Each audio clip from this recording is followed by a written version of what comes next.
There was a period of a few months recently where there was a bunch of very strange things happening in Australia. In the early hours of this morning, the Indepth Israel synagogue was set alight. Emergency services were called to a building fire in Kahlua Street in Bondi. Another overnight vandalism attack in the heart of Sydney's eastern suburbs. A violent act of destruction, clearly anti-Semitic. Australia's Jewish community was being terrorised by anti-Semitic attacks on Jewish-owned businesses, homes and synagogues. And while the attacks were despicable and widely condemned by the community, there was something just a bit off about them. The graffiti had Israel spelled wrong. One of the swastikas was backwards. They were kind of like the graffiti of someone who doesn't know anything about Israel or Nazis. Now, understandably, this was all terrifying for the community. Idiotic, incompetent, anti-Semitic attacks are just as scary as deliberate, competent ones. But the weirdly slapdash nature of these attacks raised a serious question about who was really behind them. After months of investigation, it now seems that a number of these attacks were carried out by local street thugs, at least some of whom were being paid to carry them out by the government of Iran. These were extraordinary and dangerous acts of aggression orchestrated by a foreign nation on Australian soil. What? Doesn't Iran have better things to do with their time and finances right now?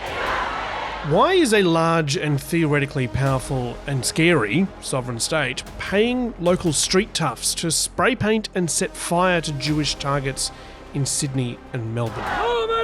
Well, it turns out this isn't new. Over the last few years, Iran has been bankrolling low-level attacks like this all over the world. Not just against Jewish communities, but against Iranian dissidents too. It seems like an effort to intimidate people and destabilise Iran's enemies, but is it a signal of Iran's strength, or is it a sign of a weakening regime? I'm Matt Bevan, and this is If You're Listening.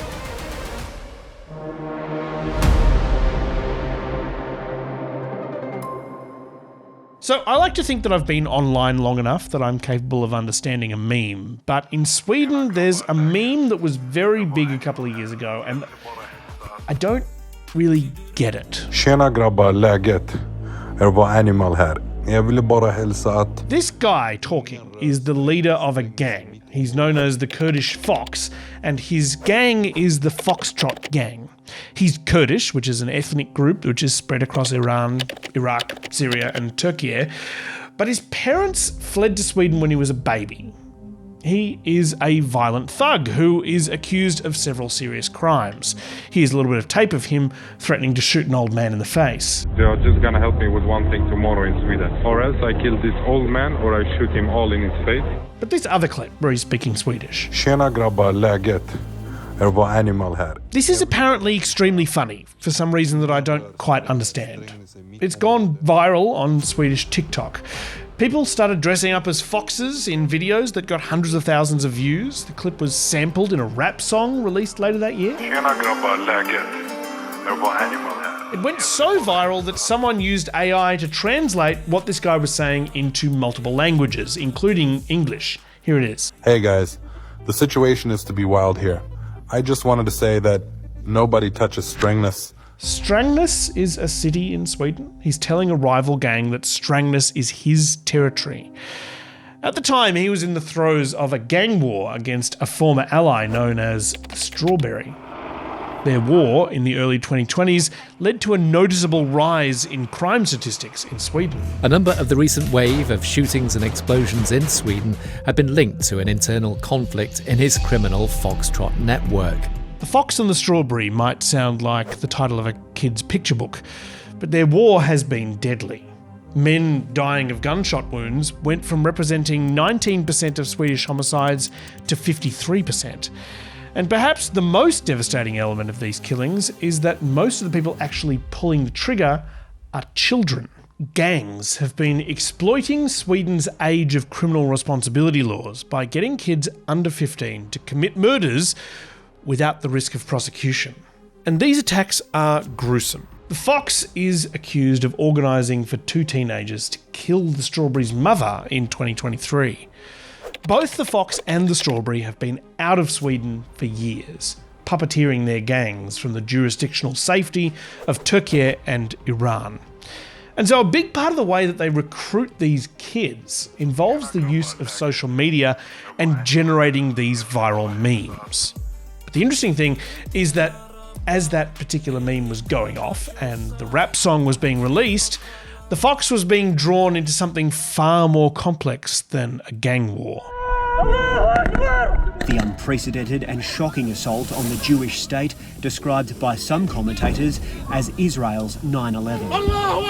As Hamas launched its deadly and horrific attack on Israel from Gaza on the 7th of October 2023, their primary strategic supporter, Iran, prepared its response. Iran has denied any involvement, but there is a lot of reporting to the contrary. Just hours after the attack on Israel, the Kurdish Fox, who happened to be hiding out in Iran, found himself under arrest. The leader of the criminal Foxtrot network, Rawa Majid, is reported by SVT News to have been arrested in Iran, citing several independent sources. According to Swedish broadcaster SVT, while under arrest in Iran, the Fox was given a choice between a long prison sentence or cooperating with the Iranian regime. And strangely, this kind of offer isn't uncommon. Earlier this year, I interviewed the Australian academic Dr. Kylie Moore-Gilbert, who was imprisoned in Iran for more than 2 years and given a similar offer. They actually wanted to recruit me. They saw me as somebody they could leverage and recruit to their side. She was convicted in a kangaroo court of being a spy and told that if she defected, she'd be released. After I'd been convicted, after everything had dust had settled elsewhere, and approached me again and asked me, hey, now you've been convicted, we can free you from this prison. We can make a deal with you if you come and work for us. Kylie Moore-Gilbert decided not to cooperate with them, but that's not the path everyone chooses. According to the Swedish broadcaster SVT, the Kurdish Fox took the other option. And a suspected terror attack on the Israeli embassy in Sweden on Wednesday. In January 2024, his Foxtrot gang carried out their first attack. Some media reports indicated it was a hand grenade thrown into the compound. Yeah, so they lobbed a hand grenade over the fence and it failed to go off. Apparently, Iran was unimpressed and called up the Fox's archenemy, the fearsome Strawberry. Iran offered to kill the Fox if the Strawberry's gang would join in on the attacks against Israeli and Jewish targets across Scandinavia. And the Strawberry apparently agreed. A suspected shooting has occurred in Sweden's capital near the Embassy of Israel. 2 Swedish teenagers have been arrested at Copenhagen train station in connection with 2 explosions near the Israeli embassy in the Danish capital on Wednesday. As far as we're aware, both the Fox and the Strawberry remain alive and at large somewhere in the Middle East. But they're not alone. Similar operations have been set up in other countries where Iranian authorities incentivize criminal gangs to carry out these attacks. At first, the attacks were not particularly frequent. There was one every couple of months or so. But then something changed. It's been a fortnight of blow after blow against Hezbollah in Lebanon, beginning with the explosion of pages and walkie-talkies belonging to Hezbollah members. Iran's most powerful proxy army, Hezbollah, was decapitated in September 2024, with Israeli security and military forces dismantling its communication networks and killing its leader, Hassan Nasrallah. Israel has confirmed its recent airstrikes have killed some of Hezbollah's top leaders. At least 7 are now dead. Iran's influence abroad was rapidly shrinking. Without its most powerful proxy militias, it was forced to rely more heavily on its goon platoons. Which brings us to Australia, in the week after Hassan Nasrallah died. It started with a text message from James Bond, which read, "I got something good lined up." Now, it wasn't actually James Bond. It was allegedly this guy. Syed Mohammed Musawi is an alleged former nomad bikie. James Bond is allegedly his screen name on the messaging app Signal. This guy actually rolls around town in a pink Gucci hat and a diamond-encrusted Rolex. James Bond would never. He wears an Omega. 2 weeks later, Syed Musawi, allegedly offered 2 of his mates $4,000 each to set fire to a Jewish-owned bakery called Lewis's Continental Kitchen on Curlewis Street near Sydney's Bondi Beach. According to a police brief of evidence, here's what happened next. Instead of setting fire to Lewis's Continental Kitchen on Curlewis Street, they allegedly set fire to the Curly Lewis Brewery around the corner. The fire they allegedly set at the wrong place was also not to 007's liking. He sent a very angry text to his hired goons, using language not often uttered over dry martinis. The text said, "Yous f***ed the whole thing now.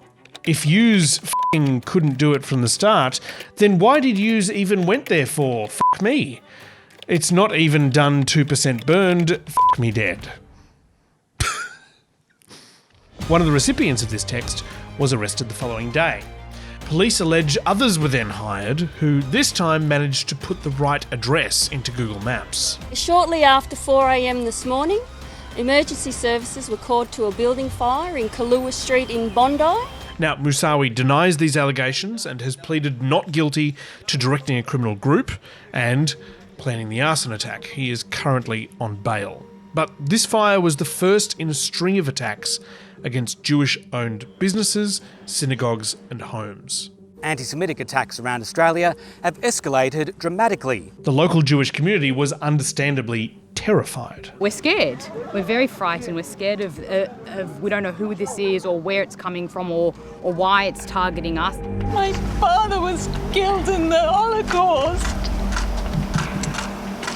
This is how it starts.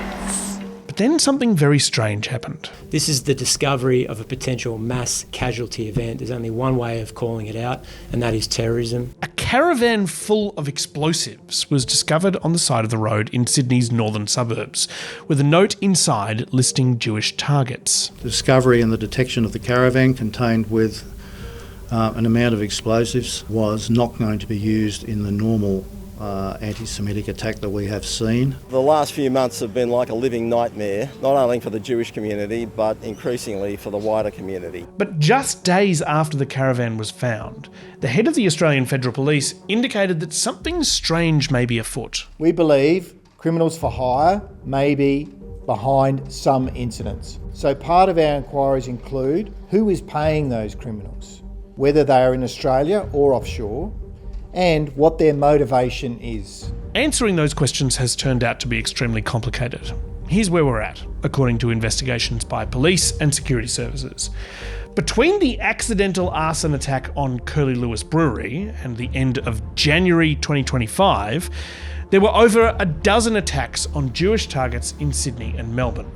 More than a dozen people have been arrested, most of whom have claimed that they were influenced or paid by someone else to conduct those attacks. The motivation for these attacks were not ideology, religion, or politics, but they were serious, and the threat was serious. The people involved are not neo-Nazis or extremists of any kind. Most of them appear to be social housing residents looking to make a quick buck.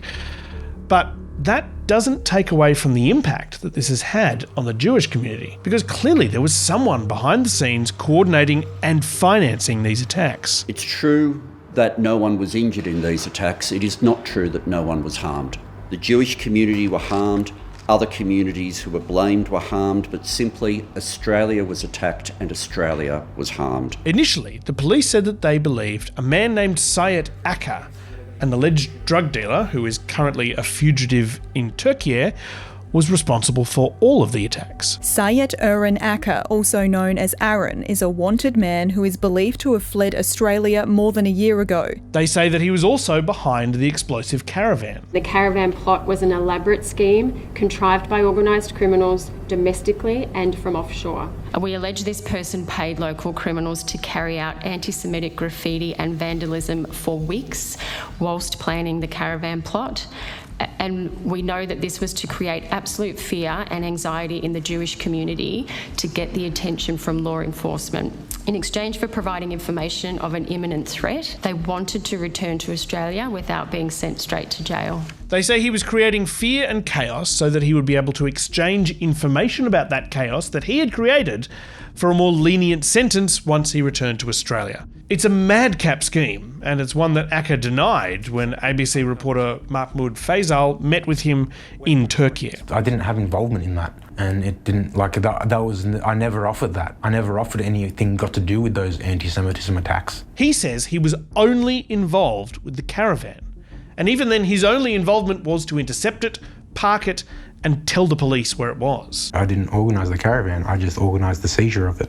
But authorities continued to accuse him of orchestrating all of the attacks until August, when they said that actually some of them were orchestrated by Iran. Iran has sought to disguise its involvement, but ASIO assesses it was behind the attacks on the Lewis Continental Kitchen in Sydney on October 20 last year and the Adass Israel Synagogue in Melbourne on December 6 last year. ASIO assesses it is likely Iran directed further attacks as well. The government says it was an attempt to create division in Australia. There is anti-Semitism in Australia.